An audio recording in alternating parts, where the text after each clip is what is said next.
सभी को नमस्कार। मैं Krishna Kumar, lecturer in political science, government model Sanskriti senior secondary school Gudiyani, district Rewari. आज हम पढ़ेंगे कक्षा 11वीं की राजनीति विज्ञान की पाठ्यपुस्तक राजनीतिक सिद्धांत के अध्याय 3, जिसका नाम है समानता। और समानता के भाग 2 को हम इस वीडियो में पढ़ेंगे। आज की कक्षा के मुख्य बिंदु होंगे संयुक्त राज्य अमेरिका में नस्लीय असमानता, इसके बारे में डिस्कस करेंगे। उसके बाद हम नारीवाद पर चर्चा करेंगे, फिर हम समाजवाद के बारे में जानेंगे और अंत में हम समानता को बढ़ावा कैसे दे सकते हैं, कुछ तरीकों पर विचार करेंगे। और आज के मुख्य बिंदुओं को पढ़ने का उद्देश्य रहेगा विद्यार्थी नारीवादी विचारधारा को असमानता के परिणाम के रूप में समझ सकेंगे। दूसरा, वे समाजवाद का समानता से संबंध भी जान सकेंगे। और तीसरा, समानता को बढ़ावा देने वाले तरीकों के बारे में वे ज्ञान प्राप्त कर सकेंगे और वास्तविक जीवन में इसका महत्व जान सकेंगे। प्यारे विद्यार्थियों, अभी तक आपने पिछले वीडियो में समानता का अर्थ व परिभाषा पढ़ा। उसके पश्चात हमने समानता के महत्व को जाना, प्राकृतिक और सामाजिक असमानताओं के बारे में जाना, और उसके पश्चात समानता के 3 आयाम राजनीतिक समानता, सामाजिक समानता तथा आर्थिक समानता के बारे में पढ़ा था। और अब आइए पहले टॉपिक को शुरू करते हैं, संयुक्त राज्य अमेरिका में नस्लीय असमानता। तो डियर स्टूडेंट्स, शुरू करते हैं संयुक्त राज्य अमेरिका में नस्लीय असमानता। आपने कई बार पढ़ा होगा कि संयुक्त राज्य अमेरिका में किस तरह से ब्लैक पीपल के साथ नस्ल के आधार पे और रंग के आधार पे उनके साथ भेदभाव होता था। और स्पेशली संयुक्त राज्य अमेरिका में मुख्य रूप से जो असमानता देखने को मिली पुराने समय से ही, वो अफ्रीकन अमेरिकन और श्वेत पीपल, जो वाइट पीपल हैं, श्वेत जो अमेरिकन हैं, उनके बीच में असमानता देखने को मिली। यहाँ पे हम 1968 से लेके जो ब्लैक पावर मूवमेंट के लिए बड़ा फेमस ईयर है 1968 में, जो मार्टिन लूथर किंग जूनियर, जो आप इस तस्वीर में देख पा रहे हैं, ये जो तस्वीर है ये मार्टिन लूथर किंग जूनियर की तस्वीर है, जिन्होंने ब्लैक पावर मूवमेंट में काफ़ी इम्पोर्टेंट रोल प्ले किया था। तो 1968 से लेकर और 2006 तक ये आप देख सकते हैं न्यूनतम मजदूरी में वास्तविक रूप से कितनी कमी आई है, 35% की कमी आई है। ये एक असमानता का उदाहरण है। दूसरी तरफ अगर हम देखें अफ्रीकी अमेरिकी जो लोग हैं, उनके साथ किस तरह से असमानता की जाती है, किस तरह से असमान व्यवहार जो है वो किया जाता है। तो 40 वर्ष से कम उम्र के 10 लाख अफ्रीकी अमेरिकी, ये लोग जेल की सलाखों के पीछे हैं। ये 40 वर्ष से कम उम्र के लोग हैं, जिनकी संख्या 10 लाख अफ्रीकी अमेरिकी है।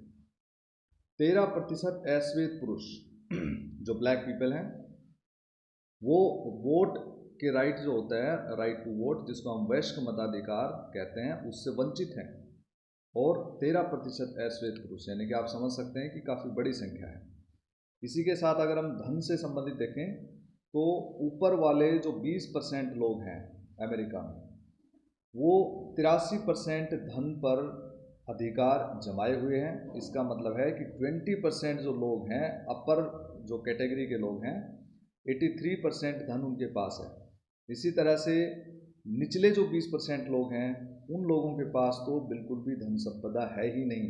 तो ये आय की असमानता आपको दिखाई दी। सामाजिक रूप से आपको कितनी असमानता यहाँ दिखाई दी। तो इस तरह से हम कह सकते हैं कि अमेरिका में जो संयुक्त राज्य अमेरिका, जो आज विश्व का सबसे शक्तिशाली देश कहा जाता है, सबसे विकसित देश जो है वो कहा जाता है, इसके बावजूद इसमें नस्लीय असमानता आज भी दिखाई देती है। तो डियर स्टूडेंट्स, अब शुरू करते हैं अगला टॉपिक। ये है नारीवाद। नारीवाद जैसे आप स्क्रीन पे देख पा रहे हैं, ये हमारा अगला टॉपिक है। नारीवाद को अंग्रेजी में फेमिनिज्म कहते हैं, फेमिनिज्म। नारीवाद एक ऐसा राजनीतिक सिद्धांत है जिसमें स्त्री और पुरुष के समान अधिकारों का पक्ष लिया जाता है। यानी कि नारीवादी वो लोग हो गए जो स्त्री और पुरुष के समान अधिकारों की बात करते हैं। इसका मतलब ये हुआ कि नारीवाद एक ऐसा राजनीतिक सिद्धांत है जिसमें ये कहा जाता है कि भाई जो अधिकार पुरुषों के पास हैं वही अधिकार स्त्रियों के पास हैं या होने चाहिए। और इस तरह से नारीवादी वे स्त्री या पुरुष कहलाते हैं जो मानते हैं कि स्त्री पुरुष के बीच की अनेक असमानताएं नैसर्गिक नहीं है और ना ही वो आवश्यक है, ना ही तो नैसर्गिक है और ना ही आवश्यक है। तो इसलिए नारीवादियों का मानना है कि इन असमानताओं को बदला जा सकता है और स्त्री पुरुष एक समतापूर्ण जीवन जी सकते हैं। मतलब कि स्त्री पुरुषों के बीच में समान रूप से अधिकारों को वितरित किया जा सकता है और स्त्री और पुरुष दोनों ही समान जीवन जी सकते हैं। प्यारे विद्यार्थियों, नारीवाद के अनुसार स्त्री पुरुष असमानता कहाँ से आई? स्त्री पुरुष यानी कि आज हम देखते हैं कि स्त्रियों के और महिलाओं के विरुद्ध कई सारे अत्याचार हम देखते हैं। उनको कई सारी चीज़ों में असमानता का सामना करना पड़ता है, उनको कई सारे जगहों पे प्रताड़ित किया जाता है। तो ये स्त्री पुरुष असमानता कहाँ से आई? तो नारीवादियों का मानना है कि ये जो स्त्री पुरुष असमानता है ये पितृसत्ता का परिणाम पितृसत्ता का परिणाम है। पितृसत्ता क्या होती है? इसको हम इंग्लिश में पैट्रियार्कल सोसाइटी बोलते हैं। पैट्रियार्कल सोसाइटी, ठीक है। पैट्रियार्कल क्या होता है? आप अपने घर में भी देखते हैं, आप मोस्ट ऑफ द स्टूडेंट्स के घरों में क्या होता है कि जो घर के जो मुख्य डिसीजन होते हैं वो फादर द्वारा लिए जाते हैं, यानी कि मेल जो मेंबर होता है उसके द्वारा ये निर्णय लिए जाते हैं। यही पितृसत्ता है, यानी कि बाहर के कामों का और बाहर के निर्णयों का जो अधिकार है वो पिता के हाथ में होता है। इसे हम पितृसत्ता कहते हैं। और पितृसत्ता का अगर हम एक सेंटेंस में अर्थ लें तो पितृसत्ता से आशय है एक ऐसी सामाजिक, आर्थिक और सांस्कृतिक व्यवस्था जिसमें पुरुष को स्त्री से अधिक महत्व और शक्ति दी जाती है। यानी कि सामाजिक, आर्थिक और सांस्कृतिक आधारों पर पिता के पास यानी कि मेल मेंबर के पास ज़्यादा शक्तियां हैं, उसी का ज़्यादा महत्व समझा जाता है। उसे हम पितृसत्ता कहते हैं। तो पितृसत्ता इस मान्यता पर आधारित है कि पुरुष और स्त्री प्रकृति से भिन्न है और यही भिन्नता समाज में उनकी असमान स्थिति को न्यायोचित ठहराती है। उनका मानना है कि जो महिला होती है, स्त्री होती है, वो प्राकृतिक रूप से पुरुष से कमज़ोर होती है, उसकी शारीरिक जो क्षमता है वो पुरुष से काफ़ी कम होती है। इसलिए वो मानते हैं कि उनको काम भी अलग ही तरीके से मिलते हैं। तो नारीवादी जो है वो इस नज़रिए पर सवालिया निशान लगाते हैं। नारीवादी लोग इस विचारधारा का पूरी तरह से खंडन करते हैं। वो कहते हैं कि चाहे स्त्री प्राकृतिक रूप से पुरुषों से भिन्न है लेकिन उसको समान अधिकार मिलने चाहिए और इस तरह से उसके साथ किसी प्रकार का भेदभाव नहीं होना चाहिए। तो नारीवादी इस पर सवालिया निशान लगाते हैं। इसके लिए वे स्त्री पुरुष के जैविक विभेद और स्त्री पुरुष के बीच सामाजिक भूमिकाओं के विभेद के बीच अंतर करने का आग्रह करते हैं। वो कहते हैं कि जैविक या लिंग भेद जो होता है वो प्राकृतिक होता है, जन्मजात होता है, और जबकि जो लैंगिकता होती है, जेंडर जिसको हम कहते हैं, देखो यहाँ पे जब हम लिंग भेद की बात करते हैं तो वो भेद तो प्राकृतिक है, उसको कोई भी जो है उसको रोक नहीं सकता है या उसको कोई बदल नहीं सकता है, वो प्राकृतिक है। लिंग भेद जैसे जन्म से जो लड़कियां पैदा होती हैं वो लड़कों के कंपैरिजन में उनमें काफ़ी भिन्नताएं पाई जाती है, तो वो हम कहते हैं लिंग भेद। जबकि जेंडर जो होता है, जेंडर लैंगिकता जिसको हम कहते हैं, वो समाज ने उसको पैदा किया है। समाज ये कहता है कि ये स्त्री है तो इसको ये काम करने चाहिए, ये स्त्री है तो उसको ये काम नहीं करने चाहिए, ये पुरुष है तो ये काम कर सकता है और ये पुरुष है इसलिए ये काम इस प्रकार से नहीं कर सकता जो सिर्फ स्त्रियां कर सकती हैं। या हम ये कह सकते हैं कि जब मनुष्य का जन्म होता है तो या तो नर या मादा के रूप में जन्म होता है, लेकिन औरत या मर्द को जिन सामाजिक भूमिकाओं में हम देखते हैं उन्हें समाज करता है। कौन सी भूमिका में आप देखते हैं? आप देखते होंगे कि स्त्री जो है वो घर का काम कर रही है।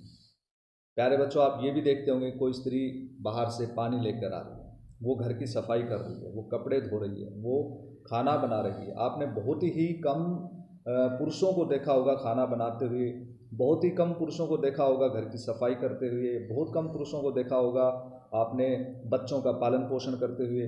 तो ये सारे काम स्त्रियों के लिए समझे जाते हैं। ये किसने कहा? ये समाज ने गढ़ा है। तो इसी तरह से हम उदाहरण के स्वरूप ये ले सकते हैं कि जीव विज्ञान, जिसको हम बायोलॉजी कहते हैं, जीव विज्ञान का एक तथ्य है कि केवल औरत या स्त्री ही गर्भ धारण करके बच्चे को जन्म दे सकती है। ये तो बायोलॉजिकल फैक्ट है कि बच्चे को जन्म देना सिर्फ स्त्री का काम होता है, पुरुष कोई भी बच्चे को जन्म नहीं दे सकता। लेकिन जीव विज्ञान में ये नहीं लिखा कि जन्म देने के बाद बच्चे का पालन पोषण तो सिर्फ स्त्री ही करेगी। ये तो जीव विज्ञान नहीं कहती है। तो ये किसने कहा? ये समाज ने कहा। ठीक है, समाज के अनुसार ये बोला गया कि स्त्री ने बच्चे को जन्म दिया तो इसका पालन पोषण यही करेगी, और बाहर के जो कामकाज हैं वो कौन करेगा?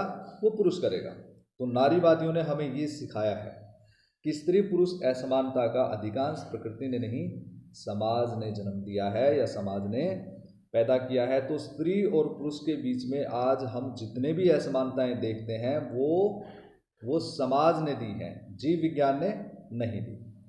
पितृसत्ता ने श्रम का भी विभाजन किया है। श्रम मतलब काम। तो काम का जो विभाजन है या श्रम का विभाजन है वो किस तरह से हुआ है? जैसे स्त्री को माना जाता है कि ये निजी और घरेलू किस्म के काम के लिए जिम्मेदार है, जैसे अभी हमने डिस्कस किया था इसके बारे में, और आगे भी हम इस प्रकार से इसका थोड़ा सा डिस्कशन और देखते हैं यहाँ पे। और जबकि पुरुष के बारे में समझा जाता है कि सार्वजनिक काम करेगा या बाहरी दुनिया के काम करेगा, बाहरी जो कार्य है वो पुरुष के समझे जाते हैं। तो नारीवादी इस अंतर पर या विभेद पर सवाल खड़ा करते हैं। वो कहते हैं कि ये समाज द्वारा पैदा किया गया है और हमें इसका पूरी तरह से विरोध करना चाहिए। ठीक है, तो इस वजह से क्या होता है कि दुनिया भर में अधिकतर स्त्रियां घर से बाहर अनेक क्षेत्रों में कार्यरत हैं। ये नारीवादियों की ही सोच है जिसका परिणाम हमें आज देखने को मिला है। लेकिन घरेलू कामकाज की पूरी जिम्मेदारी केवल स्त्रियों के कंधों पर है, ये तो गलत बात है। तो नारीवादी इसे स्त्रियों के कंधे पर दोहरा बोझ बताते हैं। कहते हैं कि बाहर के काम भी अगर वो करती है तो उसे घर के काम भी करने भी पड़ते हैं। तो ये जो है उसके ऊपर क्या हो गया? दोहरा बोझ हो गया, जिसको हम डबल बर्डन कहते हैं। हालांकि इस दोहरे बोझ के बावजूद स्त्रियों को सार्वजनिक क्षेत्र के निर्णयों में ना के बराबर महत्व दिया जाता है। चाहे हम राजनीतिक रूप से बात करें, चाहे सामाजिक रूप से बात करें, आप किसी भी क्षेत्र की बात करेंगे तो नारियों को या स्त्रियों को पुरुषों के समान अधिकार नहीं दिए गए हैं, और ये बहुत ही गलत बात है। तो नारीवाद का मानना है कि निजी सार्वजनिक के बीच यह विभेद और समाज या व्यक्ति द्वारा गढ़ी हुई लैंगिक असमानता के सभी रूपों को मिटाया जा सकता है और इसे मिटाया जाना चाहिए। तो डियर स्टूडेंट्स, आपको समझ में आ गया होगा कि नारीवाद क्या होता है। नारीवाद एक ऐसा राजनीतिक सिद्धांत है जो स्त्री और पुरुषों के समान व्यवहार की बात करता है और सामाजिक विभिन्नताओं को, जो सामाजिक आधार पर स्त्रियों को जो असमानताओं का सामना करना पड़ता है, उसका विरोध करता है। और ये कहता है कि स्त्री और पुरुष को समान अधिकार मिलने चाहिए। तो ये था नारीवाद, जिसका हमने अभी डिस्कशन किया। प्यारे बच्चों, अगला टॉपिक है समाजवाद। जैसे आप स्क्रीन पे देख रहे हैं, समाजवाद, इसको इंग्लिश में सोशलिज्म कहते हैं। जैसे आपको नाम से पता लग रहा है, सोशलिज्म मीन्स सोशल, समाज, समाज से रिलेटेड विचारधारा है समाजवाद। ये समानता के लिए काफ़ी महत्वपूर्ण है। समानता को हम सामाजिक संदर्भ में अगर समझना चाहते हैं तो हमें समाजवाद को अवश्य पढ़ना पड़ेगा। तो प्यारे बच्चों, कोशिश करना कि ध्यान से सुनने की, और समाजवाद ताकि आपको अच्छे से समझ में आ सके। बहुत ही आसान विचारधारा है। समाजवाद क्या है? समाजवाद असमानताओं के जवाब में उपजे कुछ राजनीतिक विचारों का समूह है। यानी कि समाजवाद क्या है? एक राजनीतिक विचारों का एक समूह है। ये खासकर वे असमानताएं थी जो औद्योगिक पूंजीवादी अर्थव्यवस्था से पैदा हुई। अब ये औद्योगिक पूंजीवादी अर्थव्यवस्था क्या होती है, इसको समझने की कोशिश करना। जब औद्योगिकरण हुआ तो बहुत सारे लोगों ने उद्योग लगा लिए। उद्योग उन लोगों ने लगाए जिनके पास पहले से पूंजी थी। तो जिन लोगों ने उद्योग लगाए उनके पास तो और ज़्यादा धन आता गया, और जो लोग गरीब थे, जिनके पास कोई संसाधन नहीं थे, उन लोगों ने क्या किया? उद्योगों में मजदूरों के रूप में काम किया। तो जो मजदूर थे वो गरीब होते गए और उद्योगों के जो मालिक थे वो अमीर होते गए। तो इस प्रकार से इस व्यवस्था में, इसको हम औद्योगिक पूंजीवाद कहते हैं या औद्योगिक पूंजीवादी अर्थव्यवस्था कहते हैं, जिसमें क्या होता है, जो पूंजीपति होता है पूंजीपति जो होता है उसके पास ही पूंजी एकत्रित होती चली जाती है, और जो श्रमिक होता है, श्रमिक या मजदूर जो होता है वो गरीब होता जाता है और उसका शोषण होता हुआ चला जाता है। तो इससे क्या हुआ, एक असमानताएं जो है वो समाज में पैदा हुई कि अमीर और ज़्यादा अमीर होता गया, गरीब जो है वो और ज़्यादा गरीब होता गया। तो इस प्रकार से ये जो असमानता है आज भी विभिन्न देशों में देखने को मिलती है। इवन भारत में भी आपको अमीर और गरीब के बीच में एक बड़ा डिफरेंस या अंतर जो देखने को मिलता है वो औद्योगिक पूंजीवादी अर्थव्यवस्था का ही परिणाम है। इसके बाद चलते हैं आगे। समाजवाद का मुख्य सरोकार क्या है? समाजवाद का मुख्य सरोकार वर्तमान असमानताओं को कम करना है, न्यूनतम करना है कि कम से कम अमीर और गरीब जो है उसके बीच में जो डिफरेंस है वो कम से कम उसको किया जा सके, और संसाधनों का न्यायपूर्ण बंटवारा है। क्योंकि औद्योगिक पूंजीवादी अर्थव्यवस्था में तो जो संसाधन है वो किसके पास होते हैं? वो रिच आदमी के पास होते हैं, अमीर के पास होते हैं, क्योंकि उसी के पास उद्योग होते हैं, उसी के पास संसाधन आते चले जाते हैं, और श्रमिक या मजदूर के पास थोड़ा सा उनको पैसा मिलता है काम करने का, जिससे वो अपना गुजर बसर मुश्किल से कर पाते हैं। तो इस प्रकार से ये संसाधनों का अन्यायपूर्ण बंटवारा कहा जाता है। कार्ल मार्क्स ने इसको वर्ग संघर्ष के रूप में जो है वर्णन किया इसका। हालांकि समाजवाद के पक्षधर पूरी तरह से बाजार के खिलाफ तो नहीं होते। जैसे हमने कार्ल मार्क्स का जिक्र किया, कार्ल मार्क्स जो हैं उन्होंने मार्क्सिज्म या मार्क्सवाद की थ्योरी दी, सिद्धांत दिया, जिसमें उन्होंने पूरी तरह से पूंजीवादी व्यवस्था को समाप्त करने की बात कही और साम्यवादी व्यवस्था का समर्थन किया। लेकिन साम्यवाद क्या होता है? साम्यवाद एक ऐसी विचारधारा है जो समाजवाद ऐसी विचारधारा है जो साम्यवाद से थोड़ी अलग विचारधारा है। साम्यवाद में तो जैसे मैंने आपको बताया कि वो राज्य का भी समर्थन नहीं करते हैं, वो सरकारों का भी समर्थन नहीं करते हैं, वो औद्योगिक और पूंजीवाद को पूरी तरह से समाप्त करना चाहते हैं। वो कहते हैं कि उत्पादन और वितरण के जो साधन है वो पूरी तरह से सब लोगों के यानी कि श्रमिकों के हाथ में आ जाए। जबकि जो समाजवादी हैं वो क्या मानते हैं? वो बाजार के पूरी तरह से खिलाफ नहीं है।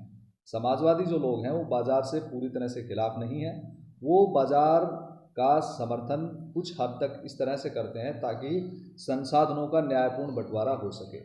वे शिक्षा, स्वास्थ्य सेवा जैसे आधारभूत क्षेत्रों में सरकारी नियमन, नियोजन और नियंत्रण का समर्थन जरूर करते हैं। तो प्यारे बच्चों, इस तरह से आपको समझ में आया होगा कि मार्क्सवाद या साम्यवाद ये कहता था कि सरकार या राज्य विहीन समाज का वो जो है कल्पना करते थे, यानी कि वो सरकारों का समर्थन भी नहीं करते थे।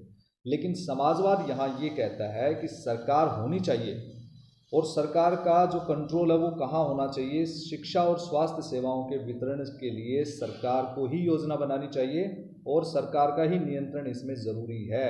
अगर आप शिक्षा और स्वास्थ्य को भी अगर आप निजी हाथों में दे देंगे या फिर उसको पूंजीवादी अर्थव्यवस्था से जोड़ देंगे तो उससे क्या होगा कि जो गरीब तबका है और जो रिप्रेस जो पीपल होते हैं उन तक वो सेवाएं अच्छी प्रकार से नहीं पहुंच पाएंगी और संसाधनों का अन्यायपूर्ण जो बंटवारा है वो बना रहेगा।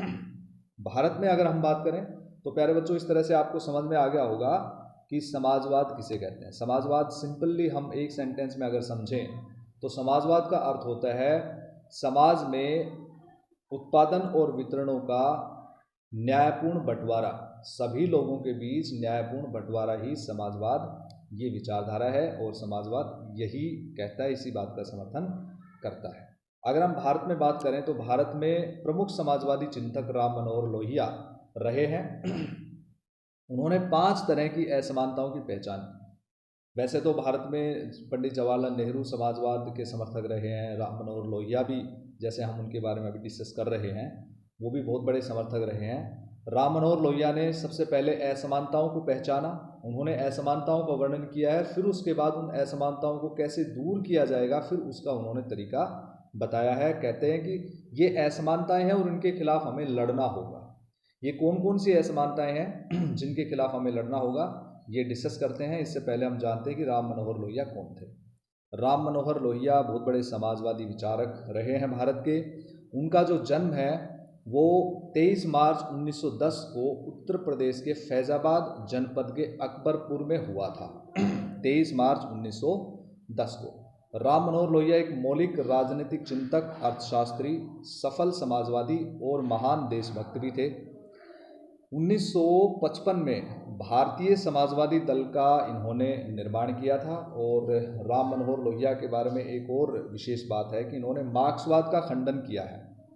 मार्क्सवाद ये कहता है कि वर्ग संघर्ष, मार्क्सवाद में वर्ग संघर्ष का जिक्र किया है, जबकि जो राम मनोहर लोहिया हैं वो वर्गीय भेद की बात करते हैं, वर्गीय असमानता की बात करते हैं, लेकिन वो संघर्ष की बात नहीं करते हैं। वो कहते हैं कि वर्ग संघर्ष तो सिर्फ वर्गों के बीच में नहीं होता है, ठीक है, संघर्ष जो है वो जातियों के बीच में भी चलता रहता है। तो ये उनकी मुख्य विचारधारा थी। उन्होंने वर्ग संघर्ष का विरोध किया है और वर्गीय जो असमानता है उसके बारे में इन्होंने बात की। समाजवाद को उन्होंने गांधीवाद के साथ भी मिक्स कर दिया है। तो इस तरह से उनके विचार रहे हैं और आगे उनकी क्रांतियों के बारे में भी हम पढ़ेंगे, लेकिन इससे पहले हम डिस्कस करते हैं कि कौन कौन सी असमानताओं की उन्होंने बात की थी। राम मनोहर लोहिया ने सबसे पहली जो असमानता है दैट इज स्त्री पुरुष असमानता, चमड़ी के रंग पर आधारित असमानता। उसके बाद उन्होंने जाति पर आधारित असमानता की बात की। फिर उसके बाद उन्होंने कुछ देशों का अन्य देशों पर जो औपनिवेशिक शासन होता है उसको भी असमानता कहा। और फिर उसके बाद उन्होंने आर्थिक असमानता की बात की। तो स्त्री पुरुष असमानता, चमड़ी के रंग पर आधारित असमानता, जातिगत असमानता, औपनिवेशिक शासन और आर्थिक असमानता, इन सब की उन्होंने बात की। यह आज स्वप्रमाणित धारणा लग सकती है, लेकिन लोहिया के समय में समाजवादियों के बीच आम तौर पर यही तर्क चलता था कि असमानता का एकमात्र रूप क्या है, वर्गीय असमानता है। यानी कि जो अमीर और गरीब के बीच में जो असमानता है उसको उन्होंने वर्गीय असमानता कहा। विभिन्न वर्गों के बीच में जो असमानता है उसको उन्होंने वर्गीय असमानता कहा। कहते हैं कि इसके खिलाफ जो संघर्ष है वो बहुत ज़रूरी है। दूसरी जो असमानताएं हैं, चाहे वो जाति पर आधारित है, चाहे वो धर्म पर आधारित है, चाहे वो लिंग पर आधारित है, वो कहता है कि सब गौण हैं। मुख्य जो है वो क्या है असमानता, आर्थिक असमानता। तो समाजवादियों ने मुख्य रूप से राम मनोहर लोहिया ने आर्थिक असमानता पर विशेष जोर दिया। उसको ख़त्म करने के लिए बहुत ज़रूरी उन्होंने इस चीज़ को समझा कि आर्थिक असमानता को ही हमें सबसे पहले समाप्त करना होगा और इसके पश्चात दूसरी असमानताएं अपने आप ही समाप्त हो जाएंगी। उनका कहना था कि इन असमानताओं में से प्रत्येक की अलग अलग जड़ें हैं और अलग अलग जड़ें होने के कारण उन्हें एक क्रांति की बात थी। प्यारे विद्यार्थियों, इन सभी असमानताओं को दूर करने के लिए राम मनोहर लोहिया ने क्रांतियों का समर्थन किया। उन्होंने एक क्रांति की बात नहीं की, उन्होंने एकांगी क्रांति की बात नहीं की। उन्होंने कहा कि प्रत्येक असमानता को दूर करने के लिए अलग से क्रांति करनी पड़ेगी। तो ये उनकी जो है क्रांतियाँ, 5 क्रांतियाँ थी। इसके बाद उन्होंने 2 और क्रांतियों को जोड़ दिया, क्योंकि 2 और असमानताएं उन्होंने जो है बताई, और वो थी व्यक्तिगत जीवन पर अन्यायपूर्ण अतिक्रमण के खिलाफ नागरिक स्वतंत्रता के लिए क्रांति, और इसके बाद अहिंसा के लिए सत्याग्रह के पक्ष में शस्त्र त्याग करने के लिए क्रांति की। सबको शस्त्र त्याग करना चाहिए, किसी को भी शस्त्र यूज नहीं करना चाहिए, अहिंसात्मक रूप से क्रांति करनी है। और दूसरा नागरिक स्वतंत्रता की उन्होंने बात की कि व्यक्तिगत जीवन पर किसी प्रकार का अन्यायपूर्ण अतिक्रमण नहीं होना चाहिए और ऐसे कार्यों में कोई राज्य का जो हस्तक्षेप नहीं होना चाहिए व्यक्तिगत कार्यों पर, जिससे कि दूसरे कोई प्रभावित ना हो। तो ये जो सप्त क्रांतियां हैं इनकी उन्होंने बात की। ये क्रांतियां कौन कौन सी थी मैं आपको बता देता हूँ।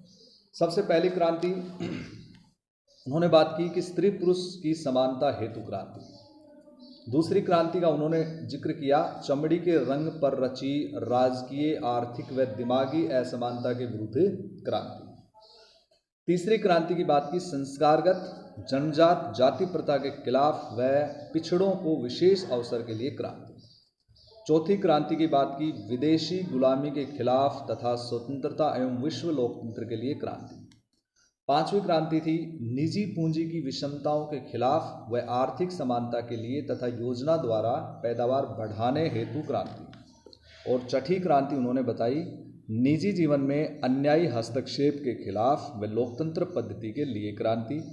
और सातवीं क्रांति थी अस्त्र शस्त्र के खिलाफ व सत्याग्रह के लिए क्रांति। तो प्यारे विद्यार्थियों, ये था राम मनोहर लोहिया के विचार और समाजवाद से संबंधित विचार। और इस तरह से उम्मीद है कि आपको समाजवाद जो टॉपिक है वो आपको समझ में आया होगा। आप चलते हैं अगले टॉपिक की तरफ। और आज की कक्षा का आखिरी टॉपिक है, हम समानता को बढ़ावा कैसे दे सकते हैं। समानता को बढ़ावा देने के लिए हम यहाँ पर 3 तरीक़ों पर विचार करेंगे, जिसमें सबसे पहला तरीका है औपचारिक समानता की स्थापना। औपचारिक समानता की स्थापना का सामान्य तात्पर्य है कि देश या राज्य में कानूनों या संविधान के द्वारा समानता की स्थापना की जाए। समानता लाने की दिशा में पहला कदम असमानता और विशेष अधिकार की औपचारिक व्यवस्था को समाप्त करना होगा। दुनिया भर में सामाजिक, आर्थिक और राजनीतिक असमानताओं को कुछ रीति रिवाजों और कानूनी व्यवस्थाओं से संरक्षित रखा गया है। इन रिवाजों या कानूनों द्वारा समाज के कुछ हिस्सों को तमाम किस्म के अवसरों और लाभों का आनंद उठाने से रोका जाता था, और बहुत सारे देशों में तो गरीब लोगों को मताधिकार से वंचित रखा जाता था। महिलाओं को बहुत सारे व्यवसाय और गतिविधियों में भाग लेने की इजाज़त नहीं थी। इसी तरह से जाति व्यवस्था और रंग के आधार पर भी अधिकारों को छीना जाता था या असमानता का सामना करना पड़ता था। समानता की प्राप्ति के लिए ज़रूरी है कि ये सभी निषेध या विशेष अधिकारों का अंत किया जाए। चूँकि ऐसी बहुत सी व्यवस्थाओं को कानून का समर्थन प्राप्त है, इसलिए यह ज़रूरी होगा कि सरकार और कानून असमानता की व्यवस्थाओं को संरक्षण देना बंद करे। हमारे संविधान ने भी यही किया है। जब हम अनुच्छेद 14 से 18 पढ़ेंगे तो हमें पता लगेगा कि हमने नस्ल, जाति, लिंग या जन्म के आधार पर सभी भेदभाव समाप्त करके और समानता को लागू किया। हमारा संविधान छुआछूत की प्रथा का भी उन्मूलन करता है। अनुच्छेद 17 के अनुसार अधिकतर आधुनिक संविधान और लोकतांत्रिक सरकारें औपचारिक रूप से समानता के सिद्धांत को स्वीकार कर चुकी हैं और इस सिद्धांत को जाति, नस्ल, धर्म या लिंग पर ध्यान दिए बिना सभी नागरिकों को कानून के एक समान बर्ताव के रूप में समाहित किया गया है। और अब विचार करते हैं दूसरे तरीके पर समानता को सुरक्षित रखने के लिए, विभेदक बर्ताव द्वारा समानता। ये दूसरा तरीका है। जैसा कि हम देख चुके हैं कि समानता के सिद्धांत को यथार्थ में बदलने के लिए औपचारिक समानता या कानून के समक्ष समानता आवश्यक तो है, लेकिन पर्याप्त नहीं है। कभी कभी यह सुनिश्चित करने के लिए कि लोग समान अधिकारों का उपभोग कर सकें, उनसे अलग अलग बर्ताव करना आवश्यक होता है। तो विभेदक बर्ताव द्वारा समानता का मतलब है कि लोगों के साथ कभी कभी हमें अलग बर्ताव करना पड़ेगा। इस उद्देश्य से लोगों के बीच कुछ अंतरों को ध्यान में रखना होता है। जैसे विकलांगों की सार्वजनिक स्थानों पर विशेष ढलान वाले रास्तों की मांग न्यायोचित होगी, क्योंकि इससे ही उन्हें सार्वजनिक भवनों में प्रवेश करने का समान अवसर मिल सकेगा। इसी प्रकार से रात में कॉल सेंटर में काम करने वाली महिला को वहां आने जाने के समय विशेष सुरक्षा की ज़रूरत हो सकती है, तो इसके उसके काम के समान अधिकार की रक्षा हो सके।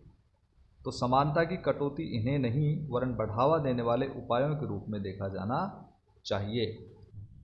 समानता को बढ़ावा देने वाले तरीकों में से तीसरा तरीका है सकारात्मक कार्रवाई। असमानताओं को मिटाने के लिए ज़रूरी होता है कि असमानता की गहरी खाइयों को भरने वाले अधिक सकारात्मक कदम उठाए जाएं। इसलिए सकारात्मक कार्रवाई की अधिकतर नीतियां अतीत की असमानताओं के संचयी दुष्प्रभावों को दुरुस्त करने के लिए बनाई जाती हैं। सकारात्मक कार्रवाई के कई रूप हो सकते हैं। इसमें वंचित समुदायों के लिए छात्रवृत्ति और हॉस्टल जैसी सुविधाओं पर वरीयता के आधार पर खर्च करने से लेकर नौकरियों और शैक्षिक संस्थाओं में प्रवेश के लिए विशेष व्यवस्था करने तक की नीतियां हो सकती हैं। अपने देश में वंचित समूहों को अवसर की समानता देने के लिए हमने नौकरियों और शिक्षा में आरक्षित स्थान या कोटा की नीति को अपनाया है, जिसे हम रिजर्वेशन पॉलिसी कहते हैं। यह नीति बहुत वाद विवाद और असहमति का केंद्र रही है। इस नीति की इस आधार पर वकालत की गई है कि कुछ समूह वर्जना और अलगाव के कारण सामाजिक पूर्वाग्रह और भेदभाव के शिकार हो रहे हैं। जो समुदाय अतीत में पीड़ित और समान अवसरों से वंचित रहे हैं, उनसे यह अपेक्षा नहीं की जा सकती कि वे अन्य लोगों से समानता के आधार पर प्रतिस्पर्धा करें। इसलिए एक समतामूलक और न्यायपूर्ण समाज के निर्माण के हित में उनको विशेष संरक्षण और सहायता देने की आवश्यकता है। यह सकारात्मक कार्रवाई का ही एक भाग है। समानता के विषय पर सोचते समय हमें प्रत्येक व्यक्ति को बिल्कुल एक जैसा मानने और प्रत्येक व्यक्ति को मूलतः समान मानने में अंतर करना चाहिए। मूलतः समान व्यक्तियों को विशेष स्थितियों में अलग अलग बर्ताव की ज़रूरत हो सकती है, लेकिन ऐसे सभी मामलों में सर्वोपरि उद्देश्य समानता को बढ़ावा देना ही होगा। समानता के लक्ष्य को पाने के लिए अलग या विशेष बर्ताव के बारे में सोचा जा सकता है, लेकिन इसके लिए औचित्य सिद्ध करना और सावधानीपूर्वक पुनर्विचार आवश्यक होता है। चूँकि अलग अलग समुदायों के लिए अलग अलग बर्ताव, जाति व्यवस्था और रंग भेद के अंग थे, इसलिए उदारवादी एक जैसा बर्ताव के सिद्धांत से हटते हुए बहुत सावधान रहते हैं। तो प्यारे बच्चों, इस प्रकार से हम समझ सकते हैं कि सकारात्मक कार्रवाई के द्वारा जो वंचित समूह हैं उनको सभी समूहों के समान लाने की कोशिश या प्रयत्न किया जाता है। प्यारे बच्चों, अब बारी है गृह कार्य की। ये सभी प्रश्न आपको अपनी नोटबुक में सोल्व करने हैं। पहला क्वेश्चन है, संयुक्त राज्य अमेरिका में नस्लीय असमानता के बारे में और खोज करें। हमारे देश में कौन कौन से समूह इसी प्रकार की असमानता के शिकार हैं। दूसरा प्रश्न है, नारीवाद की अवधारणा से आप क्या समझते हैं। यह अवधारणा समानता से किस प्रकार संबंधित है। तीसरा प्रश्न है, राम मनोहर लोहिया ने किन असमानताओं की पहचान की और उनको दूर करने के लिए उन्होंने किन क्रांतियों का समर्थन किया। और चौथा और अंतिम प्रश्न है, समानता को बढ़ावा देने वाले किन्हीं 3 तरीकों का वर्णन करो। Thank you. Have a nice day.